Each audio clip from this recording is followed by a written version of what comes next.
Welcome everybody. I'm Sherry Sheldorf. I'm a member of the San Francisco Bay Observatory Board. I've lived in several states in the US and am currently a relatively newcomer to California. I've lived here just 7 years. So I am learning about the nature of California, including birds, and the SFBBO has given me the opportunity to do that, while I also can give back by sharing my knowledge of finance, accounting, and project management with the organization. Today, I'm here to introduce our Birdie Hour speaker, Dr. Sam Williams. Sam is from the Macaw Recovery Network, and he, in 2015, became involved with the macaw conservation in Costa Rica. Sam is a founding board member of the Macaw Recovery Network, where he is now serving as the executive director, and he fights to protect populations that remain in the wilds they inhabit, while empowering local communities in conservation. Welcome, Sam. Looking forward to hearing what you have to tell us about macaws. Thank you so much. This is a photo, just to say, this is a photo of a Great Green Macaw chick. This is actually Mario, our field guy, so I think maybe one of our team has sent you the wrong picture. But if you're wondering why my hair's changed color and why I've got less of it, that's why. I'm going to talk to you about our work with the Macaw Recovery Network here in Costa Rica. But first, I'll start with a little bit. I'm not a super hardcore birder. I love going birding, but we're just talking about that as we're in the few minutes we just got set up. I'm not a very good list keeper. I'm not very good at my eBird, but I've grown to appreciate birds in new ways as I've spent more time in the field. But as a young boy, I was just super passionate about parrots. I was infatuated with parrots. And of course, growing up in the northeast of England, which might throw the closed captioning off a little bit with my accent, there weren't parrots in my neighborhood, and I got involved with parrots through pets. It's not something I would want to do myself these days. But it has got me here, so I sort of don't mind that path that it's taken me on. But now every day I walk my dog in the rainforest, and we get to see a whole ton of wildlife. I had several videos which I had to transform. I'm going to just show you a series of photos in this case. We've got one video I've left in the hope that that will work. So every morning I walk my dog. My dog's called Pat, and he's very cute. And on this particular morning, we saw a laughing falcon. And that was quite unusual to get such a great view of this bird. We often hear them, but it's much more common for us to hear and see the groups of small parrots, like white-crowned parrots that we have here. We'll have noisy mealy Amazons flying overhead, and then we get to see scarlet macaws. And these birds are just magnificent. When we see them flying over the rainforest, it's just really stunning. Macaws are just iconic, and they're this unmistakable. They're loud, so wherever they are, you'll know they're there. And that makes them really great ambassadors for the environment. And they've attracted our attention for centuries. This is a painting from the 1600s, and that is indeed a scarlet macaw. And they were very much sought after, and you know, even I'd like to believe less so these days, but they are still sought after. Now, at this time in the 1600s, with that macaw right there, this was the world's most endangered nipple. That's to set the tone. But even today, modern day, we have macaws shown off in art. This was at a music festival. This is in a town where we work. and there's a mural on the side of a community building. And then this is in a beach town, and that's my Land Rover, to give you a sense of scale. This is a 3-story piece of art, which is a little bit abstract, but is incredibly beautiful. And it really shows how macaws capture people's imagination. I've joked with some of my friends about this, about you don't see 3-story paintings of opossums. Macaws are pretty special.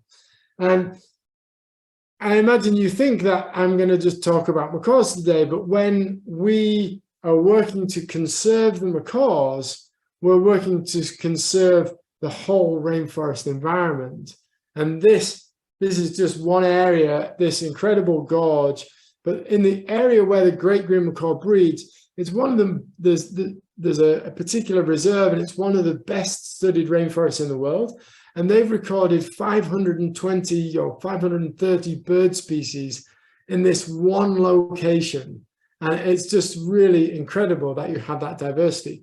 But of course, it's not just birds. There's all the creepy crawlies and the amphibians and the reptiles and the plants themselves. There's 12,000 species of vascular plants in Costa Rica. It's really quite incredible. And that's what makes the macaws this flagship species. And that's why this talk, I've called it the Thriving Parrots, Thriving Planet, because when we save the macaws and they are doing well, then this whole environment will be doing well, and that will have benefits for all of nature and our fight against climate change. Now, I imagine you're most familiar with the scarlet macaw. Now, for me, these guys are like an American Corvette. They're brightly colored and they scream, "Look at me." But the Great Green Macaw is much more subtle. They appear to be just plain green, and they're they don't attract their attention quite the same as a scarlet macaw. It's not until they fly that they reveal their incredible colors.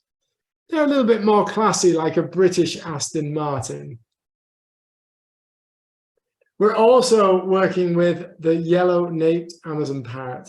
This is another critically endangered species, and we're starting to work in the north of Costa Rica with a population there and a community-based project, and looking at these incredibly charismatic birds. They're a good bit smaller than a macaw. They're about a foot long, but they're real characters.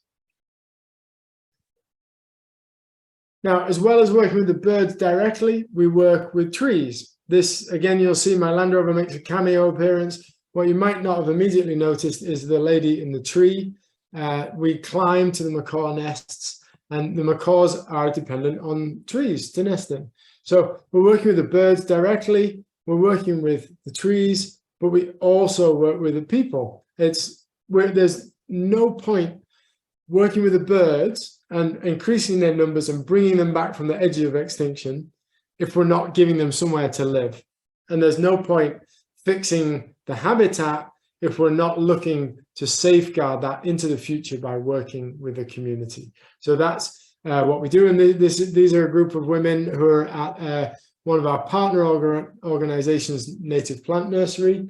And these ladies are our women rangers, and I'll be telling you a little bit about that later. Now, the macaws and the Amazons are endangered for two main reasons, and it's pretty straightforward.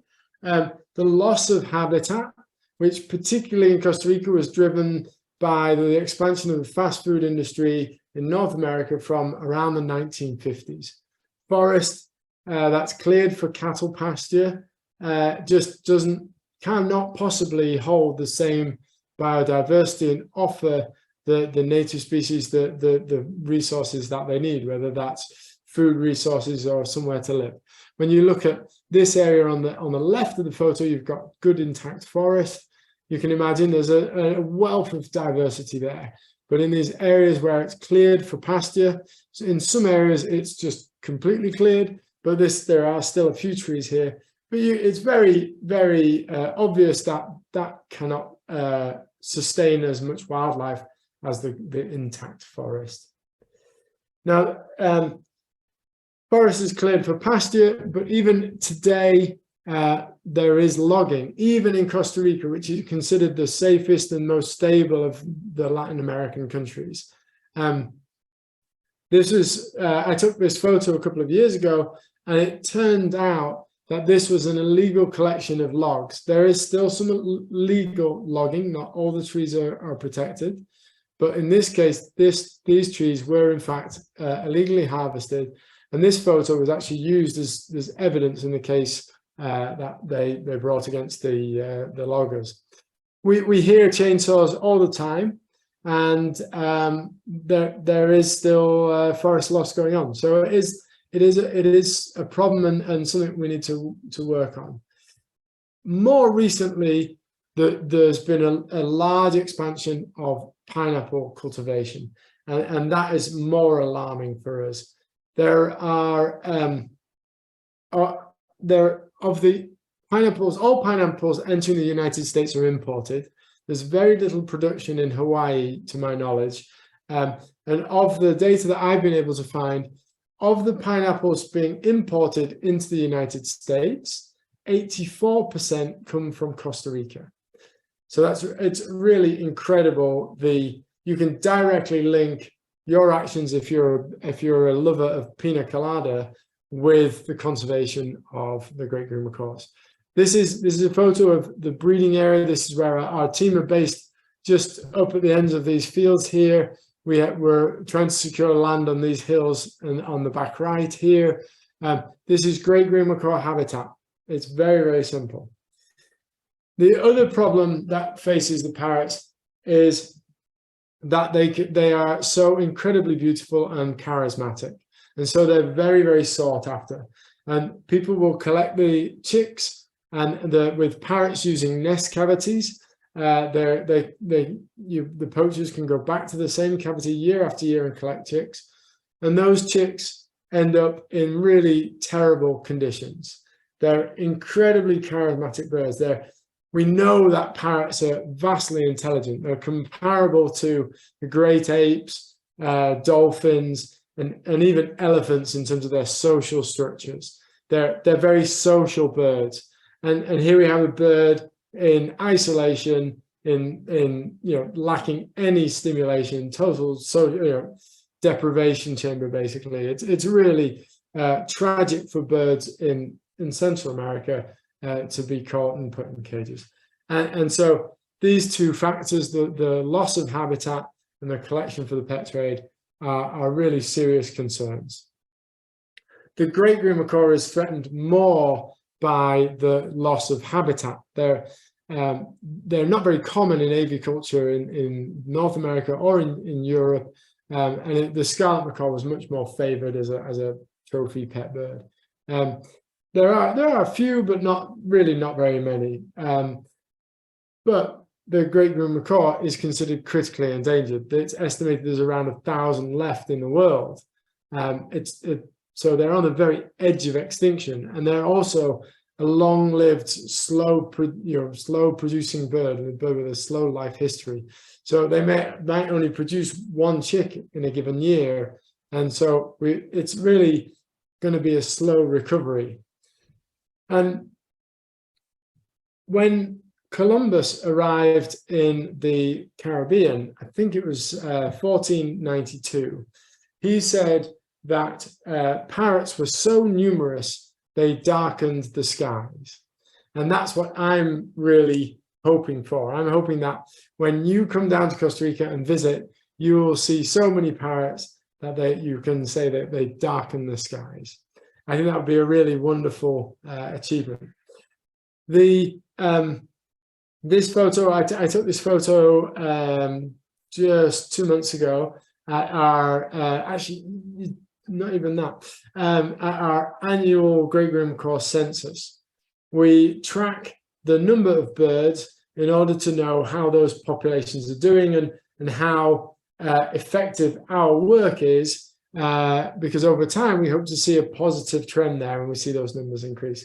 At this particular site, we counted, I think on that particular day, we counted 100 2006, if memory serves me correctly. But my team were there just a week later and counted over 150 birds at this one site, which is really incredible given the number of birds left across 6 countries. They're found from Honduras in the north down to Ecuador. So to have one roost site with 150 is really quite incredible. Now, conservation is actually really very simple. There is just 2 things that we need to fix. We need to have high survival and high reproduction. If the birds are having lots of baby birds, so there's lots of birds joining the population, and everybody's living as long as they can, then the population will increase. It's in concept, it's very simple. And I just want to highlight this picture. This is just an incredible photo that one of the team took. I haven't actually ever seen this many great green macaws together in one place at the same time. Although when we go to the roost counts, the birds are leaving the roosts in dribs and drabs. So we see groups and family groups in small numbers. But to see a group like this is really quite incredible. So we're looking at survival and productivity. And we've actually been monitoring productivity for several years now. This is a great green macaw at an ancient tree.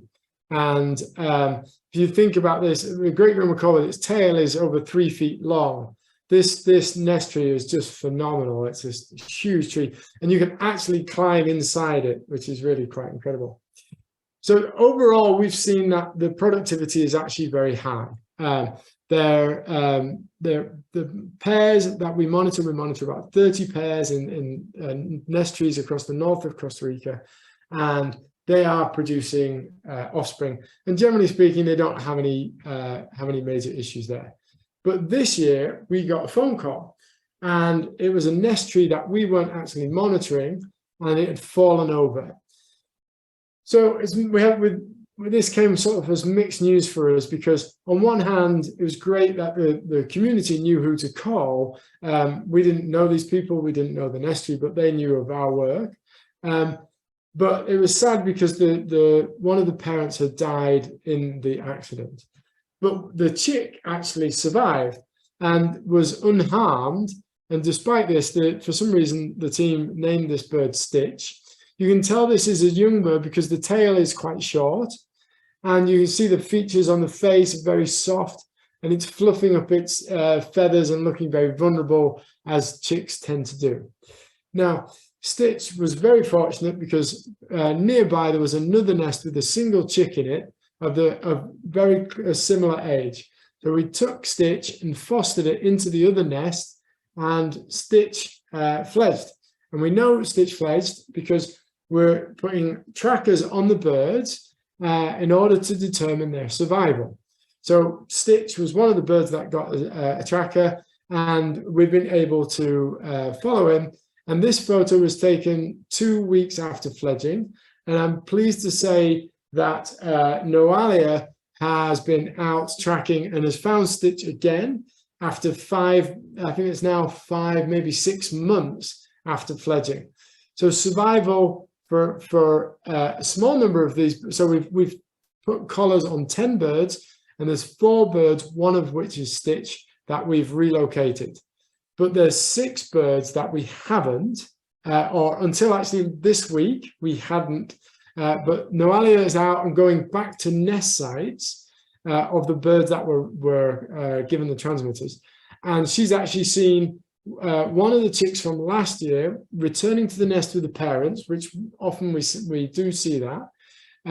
The transmitter is not working, but we can see that it's the bird that we ringed, or like a mark capture recapture. We suspect that the birds are going to Nicaragua, which is this hill in the distance here. Nicaragua is just 12 miles north of that hill, and so for a macaw that's nothing. They could easily pop over the border and get out of our range. We're not able to track them in Nicaragua at the moment. Noalia and Mario have been going out and looking all over the place to kind of get this data. because this is how we determine survival. And it's right now, it is our biggest unknown. The population of Great Green Macaws in Costa Rica is now, following our census work 6 weeks ago, our account, I haven't had the final confirmation, but the ballpark was of 450 birds. So Costa Rica is really one of the strongholds for the species. And we're pleased to say that the population has increased over the past 20 years. We've not been working on them that long. That's through efforts Costa Rica as a nation has made. And that's really great news. It doesn't quite fit with the productivity we're seeing, where last year, year before last, we were doing intensive nest monitoring, and it was nearly 60 chicks that left the nest. If you've got 60 chicks, or even if you've got 40 chicks leaving the nest every year, your population should increase a whole lot more than it has done in the past 15 to 20 years. So there's clearly a survival issue, or arguably you could say there may be an emigration issue, which to a Costa Rican population looks the same as a survival issue. So we have to see if they're going to Nicaragua, if they're staying over there, or if they're being eaten. We have a suspicion, and there's data from the past where the indigenous people in the Indo-Mice Reserve have always hunted Great Green Macaws and other birds as well. And it may be that that's now an extinction risk for them, and maybe we then need to try and address that. It could be that they're suffering from a disease. There's a disease called cytosine beacon feather, which we're investigating because there is evidence of it in the population. It could be that there's a food shortage. Although we look at this forest, this photo, you might think there's got to be tons of food for the parrots there. But although there's a whole bunch of restaurants in San Francisco, I bet you don't go to all of them. And I bet you won't eat in some of them. I suspect that some of you will think, I don't like that food, or I think I'm going to get food poisoning if I go there. Well, for the parrots, just because there's this vast area of forest, it doesn't necessarily mean there's all the food trees they need. There's been selective logging for decades. So it may be that the key food trees are missing. So these are things that are unknowns for us that we're really trying to pin down and understand, because that will help us to increase the population as quickly as we can when we act. People often say, well, why don't you put up nest boxes? Well, we don't need to put up nest boxes because our research has shown that there's lots of productivity in the forest where the wild birds are. There are some forests where the birds used to go in the past, but they don't go anymore. And so we have a strategy for that. This is with the scarlet macaws and the Great Green Macaws, but this particular photo is of scarlets. We have a collection of birds, or we're custodians for a group of birds that are rescue birds. They're either confiscated as pets, or they might have an injury, or they're otherwise unsuitable for life in the wild. And so they can still do their bit for conservation, and we give them the opportunity to have babies. And this is what a very, very young 1 or 2 day old macaw chick looks like. It's really quite incredible that this, in a matter of 3 months, turns into something that looks almost indistinguishable from its parents. The incredible thing here that you can see the thumb of the on the hand there of this baby. The egg tooth is still here, which is how the bird gets out of the shell, and their eyes are closed. Their eyes and their ears are actually closed for the first week. The ears open and then the eyes open. Now, contrast this with the image of Mama Duck walking along with a line of ducklings behind her, and they may only be 1 day old as well. They're very precocious. The macaws are really not. They're absolutely dependent on their parents in their early days. So our captive birds at the breeding center, they have babies. These babies grow up, and then they get released into the wild, like the two on the top of this dead palm nest tree here. This is in Punta Isleta, where our scarlet macaw reintroduction site and our breeding center are. And these captive bred reintroduced macaws in an area where they were not seen for 70 years have had a chick. And actually over the past 4 or 5 years, we've had a number of chicks from our reintroduced birds. So we have a growing population, and it's really fantastic to see. And hopefully in the coming months, we're going to be doing another release of a new group of young birds from the breeding center. With our Great Greens, we have a whole flock of young birds, and we're hoping to get them out into the wild in an area of forest that's not currently utilized by the wild population of Great Greens. So although there's productivity over here in the east, there's no birds over here, so we can artificially have productivity, and then through management we can make sure that these birds have high survival, and that creates another population of macaws, which is really good for their recovery as a population. Now this is the one video that I've left in because this is really fantastic if it works. So fingers crossed this video will play through all the way through and not crash. The young birds, we have to teach them how to feed on the mountain almond nuts, which is their favorite food. And they have to learn how to crack the nut open to get the kernel out of it.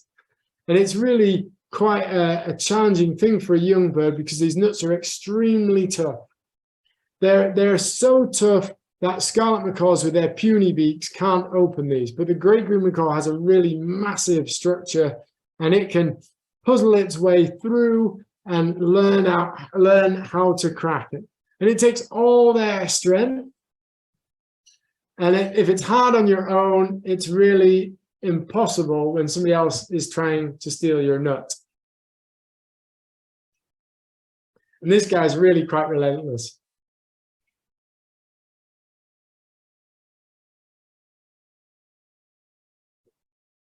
Sometimes it's just not worth the effort. But the second one from the left, if you watch his eyeball, you can see the excitement when he's cracked that nut open. And now he's got to work out how to get the kernel, the juicy bit that he wants that has all the goodness to eat. There he goes. And that's success. So this is the mountain almond tree, and the Great Green Macaw and the mountain almond tree are very closely linked. 90% of Great Green Macaw nests are found in these trees. These are magnificent trees. They're 180 feet tall, and they're like this. Their whole crown goes purple when they blossom, and they produce this nut. Now, the nut is extremely tough, but the Great Green Macaw has this huge bill. And I mean, it's really, when you handle a Great Green Macaw that doesn't want to be handled, it's quite terrifying. Their mandible, their jaw is really monstrous, and they could easily take a finger off. The macaws with the biggest, strongest beaks are the ones that are able to open the most nuts, but the tree is in an arms race and is trying to produce the hardest nuts that the macaw can't open, so it will have more seedlings that germinate. So this is where we switch from our bird work to our habitat work, but actually it links back to the radio tracking that we're doing, because when we track the birds, we're also looking at where they're going and how they're using the habitat. We need to know, because we don't at this point, we don't actually know exactly where the birds go over space and over time. So, and seasonally they do make these migrations. This blooming tree is the nest tree, but at certain times of the year, the macaws are not in this area at all. And so it's a puzzle that we have to work out. Much in much the same way, I suspect that the bird observatory team are ringing birds, and that data collection that the things we learn from that also tell us about spatial and temporal distribution. If you do eBird and you see these incredible heat maps that show the migration of birds, this is exactly what we need to know, and it's not known for all species. So the Great Green Macaw is one of those. Now, the mountain almond tree is just a truly incredible tree. They can live for 650 years. And so when we lose one of these trees, it's really quite devastating. And we have, since the wood from a mountain almond tree is so hard that just near this photo is a house that was made of mountain almond wood 30 years ago in the rainforest where nothing lasts. And this tree with untreated wood still looks like new. Well, it doesn't look like new, but the wood looks like new. It's been impenetrable for termites or any other creepy crawlies, and it's really just phenomenal. It wasn't until the 80s, when carbon steel chainsaws were created, that the wood could be actually harvested economically. So it's because of this, 9 out of 10 mountain almond trees have been cut down since that time. And that really is a tragedy. And it's particularly so because when we say 650 years, we're sort of throwing that number out there, but that means that if this particular tree was nearly 650 years old, that would mean it was a seedling at the time that the Incas ruled Peru. By the time one of our greatest achievements, by the time Armstrong and Aldrich walked on the moon, the full moon will have shone down on this tree 8,000 times.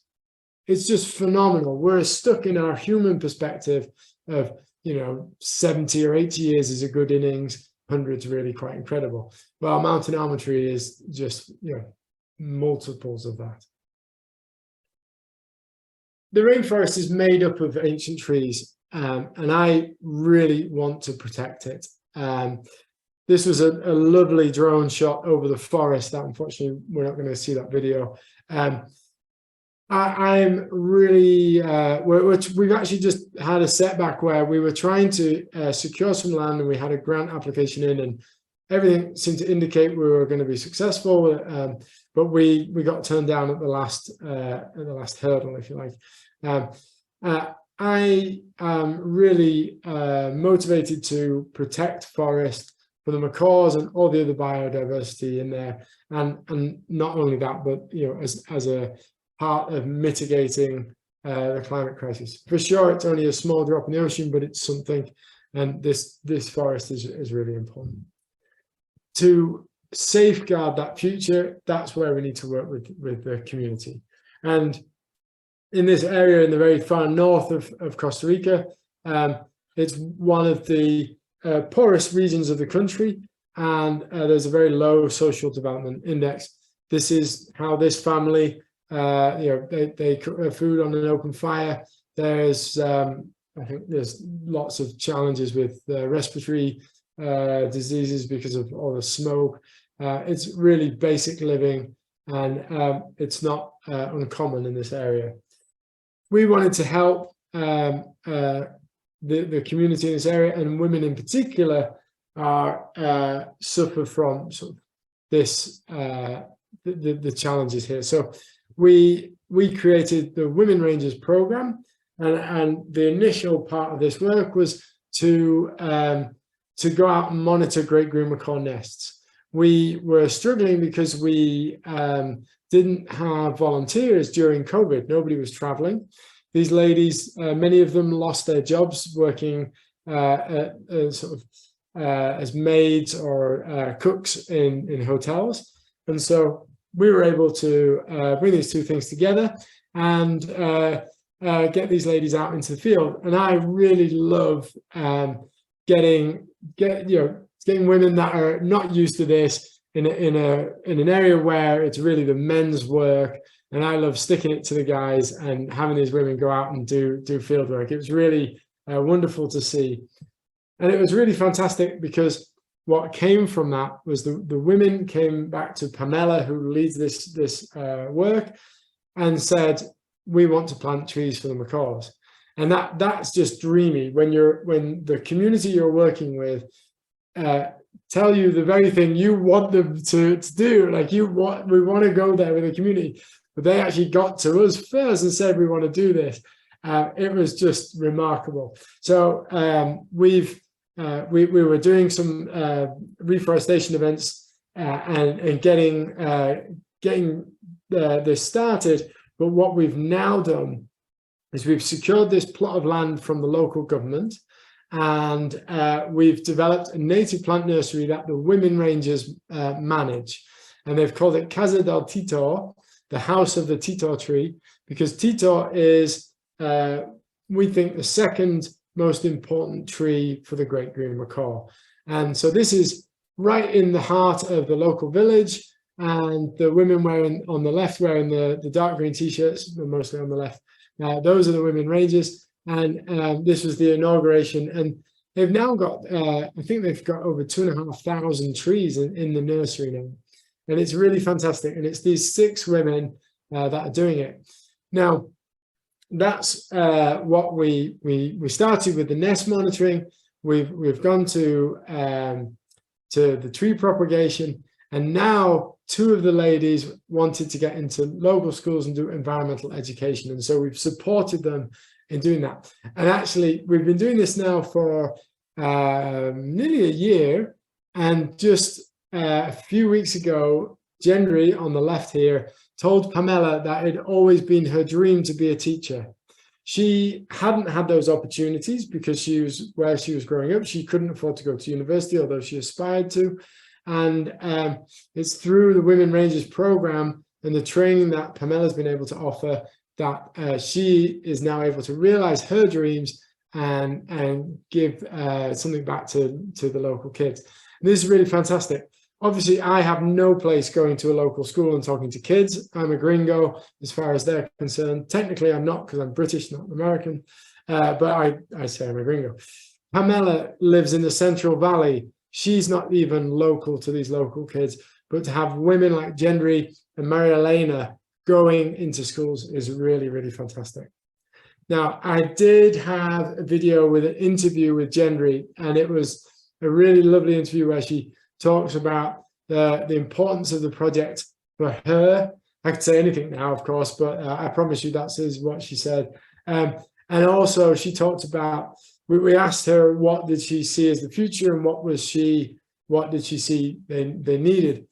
She said, well, we want more space because we want to grow more trees. But what she also said was security. In essence, she said that they needed security. They'd like to know that they've got, this is going to go further.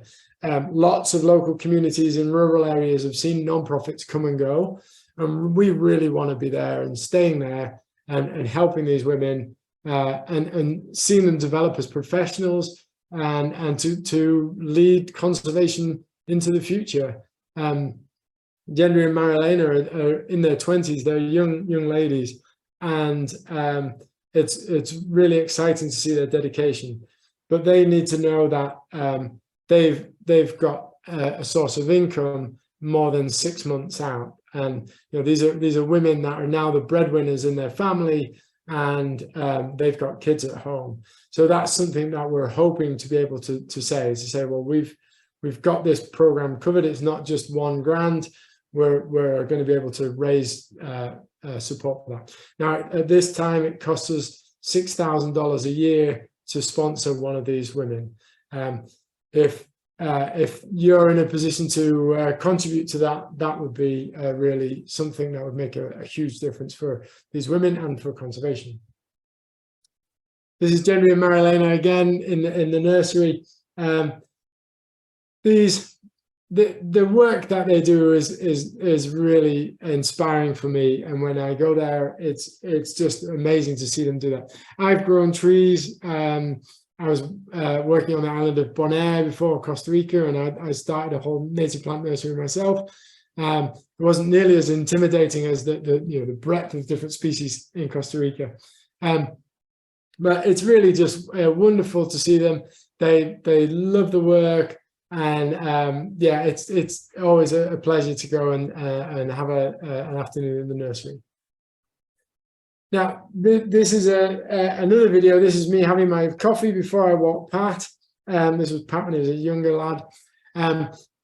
This is a really incredible video where I flew a drone backwards. And so I'm going from the house that I was renting. This was one morning in July. And in July, we received unprecedented rains. As I zoom out here, you still see the house. You start to see what's coming. We received 11 inches of rain in 9 hours. That's half of San Francisco's annual rainfall in 9 hours after a month of rain. It was devastating. This was a landslide that I very nearly went down, and it's got to be nearly 300 feet deep. And there are landslides all over these steep cliffs. It was really shocking to me. The rainforest, by its very name, has evolved to handle a lot of rain.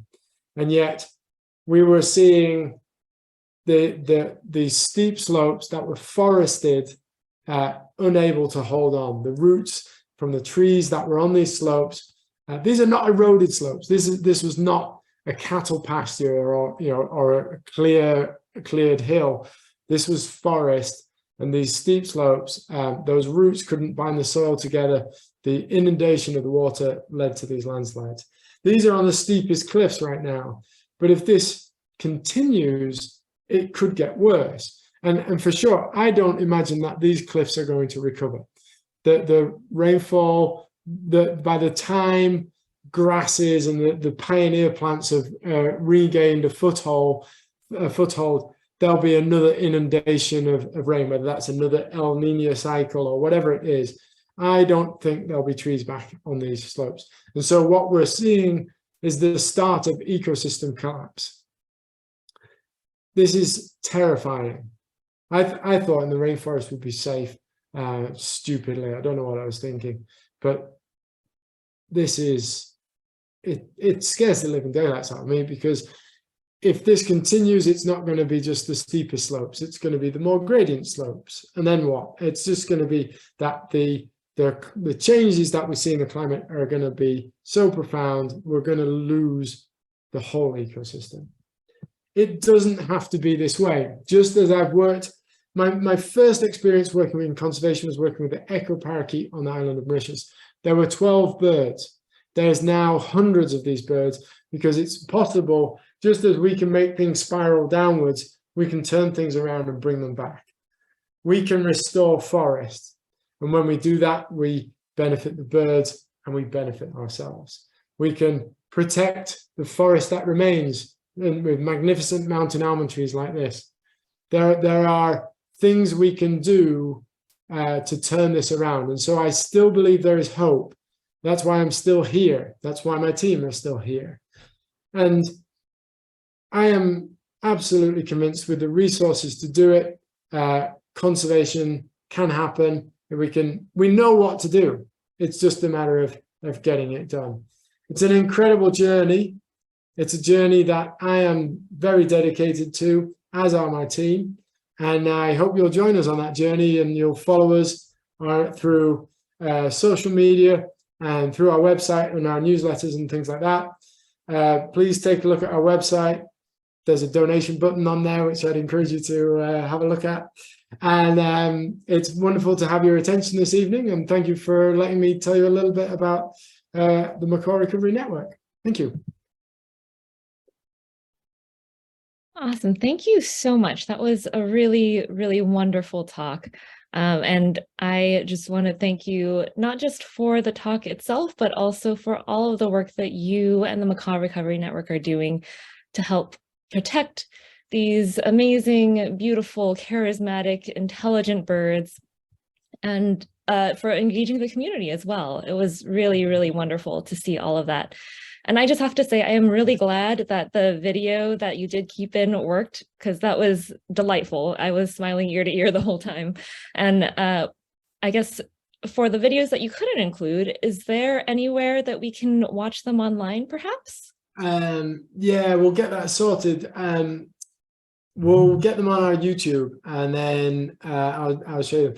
It was really unfortunate, but as I was practicing, they just weren't working. So yeah, there's some really beautiful scenes of Costa Rica and the nature here.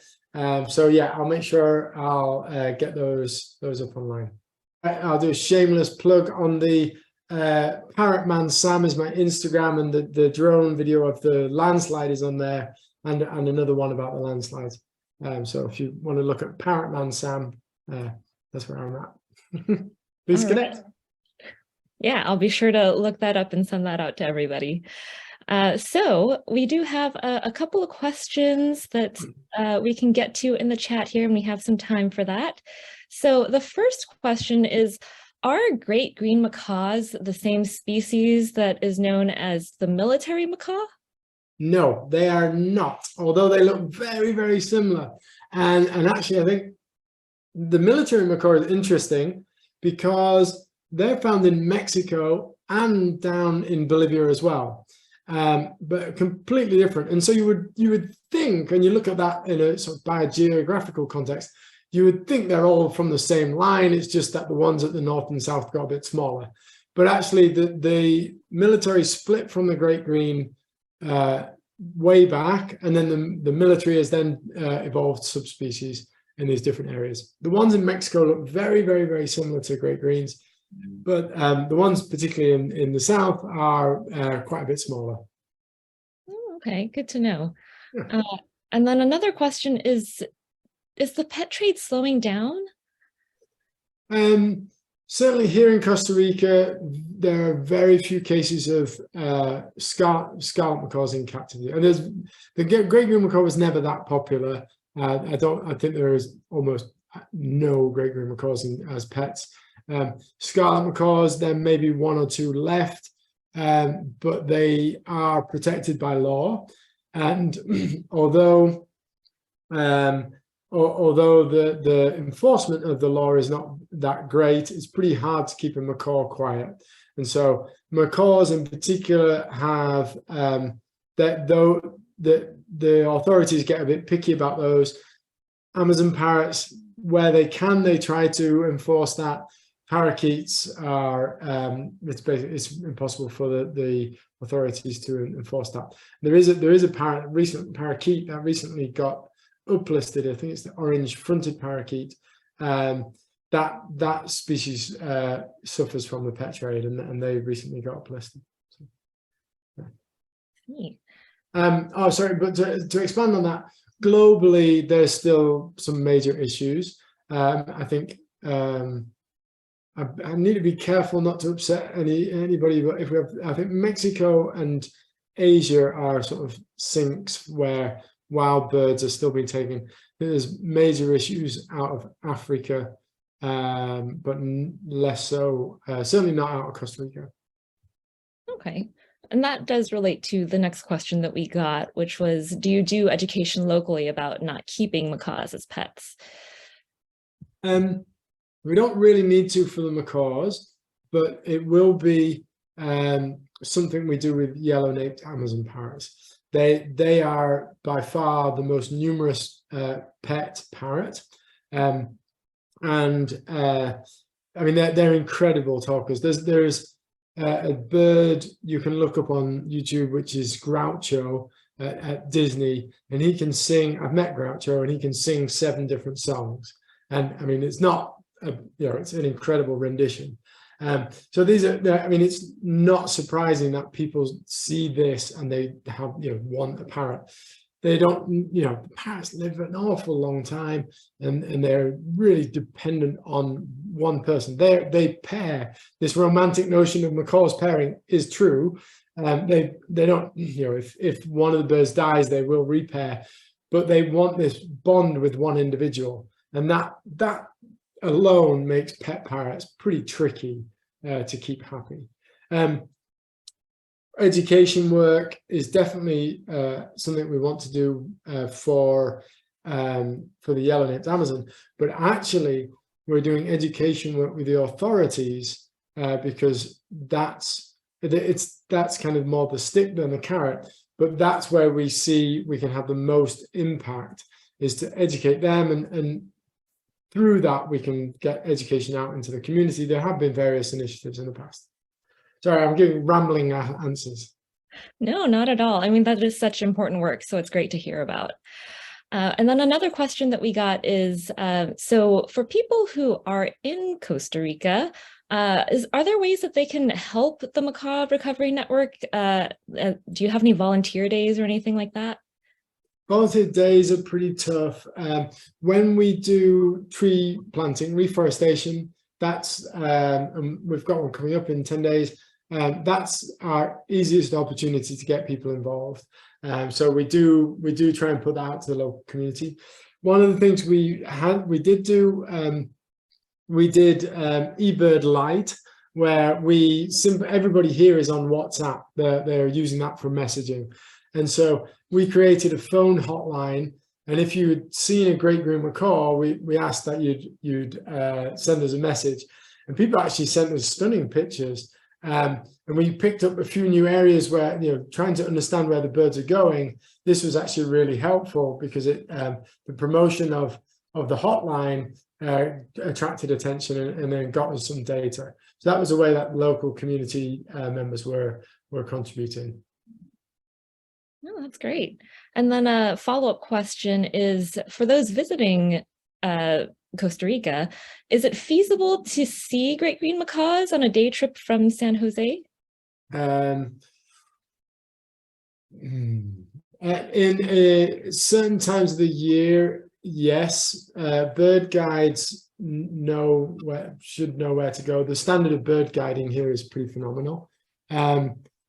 So yes. We're also trying to work with the women rangers to develop tourism around parrot viewing. So ecotourism, of course, is a great big thing here. So I'd encourage anybody, don't rush it. Don't try and do it in a day.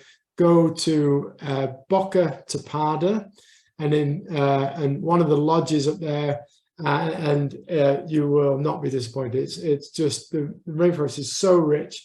And if you go there in the breeding season, which is December to April, you'll get to see macaws. Awesome. I would love to do that someday. Definitely on my bucket list here. You come and visit. Yeah, we'd love to have people visit. Well, that is the last question I am seeing for now in the chat window. Someone asked if you could spell the name of that place that you mentioned. Yeah, I'll... because I'm dyslexic and not very good at just reading these out, I'll just write it. Put it in the chat. Boca Tapada. That's a town in the very far north. That's worth taking a look at. All right. Oh, I see that carries on. Great. Yeah, thank you so much. And I just want to encourage everybody also to consider, checking out the Macaw Recovery Network and supporting their important work as well that you've heard about today. And Sam, is there anything else that you want to say to everybody too before we end this evening? I just want to say thank you for your interest, and please do follow us and find out more about our work, and if you're able to, please check out the website and the donate button, or encourage anybody you know to do that. All support is really, really welcome, and thank you very much. Thanks to SOBBO. I'm going to get it wrong. I can't do the acronym. Thank you so much for inviting me and giving us the chance to talk about our work.